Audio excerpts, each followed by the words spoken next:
In nGall imrí caibhlann bouta cara canis Arbh Saimúil idir Kilcar as Gweedore. An téanaar na bháin neamhtlí Gríise an aireocht a Gweedore chuirlan a ruair. Nún aireocht na Ceannais de Kilcar na bouta le canis a hrisin in an áit.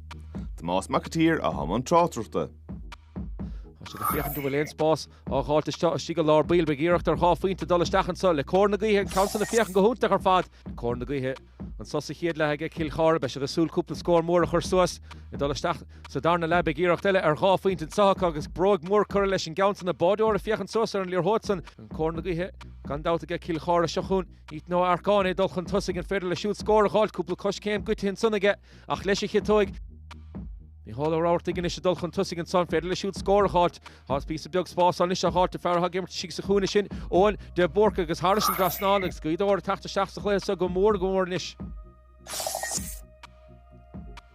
So tána leanaí feic atar an sach an 10 faointe bháin so is féin horta ráise a ríis an nisin sa Gweedore déanana go má spás a gáilt sanna cosantóirí a titim síran sanna cha sé bhadra dhéanach an counsin chur a Harris an Grasnáil sanna sin mí hála ráirtaigh a ríis agus an pas lábhar trastan son I bhfuil éisina ítan ó arcáin ha sé siúd a tuairta spántas den chiad Scotrán hóna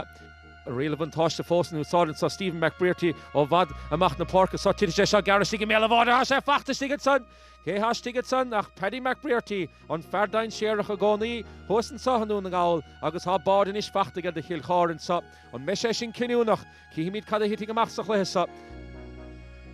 Tá sé fachtaige me ciún is an féidir le siút scór a gáilt é sé tóiste mar a bhíonna gcónaí agus Harris an Grasnáil is tigad son Donald McGill bhríd congrachta agus suas féin gorta ráise le sa seachún ó ráirtaigh a seo le fiochan go má an é sin an líorthód cinúnach trán hóna mar beag an brataráiste sin amach an áde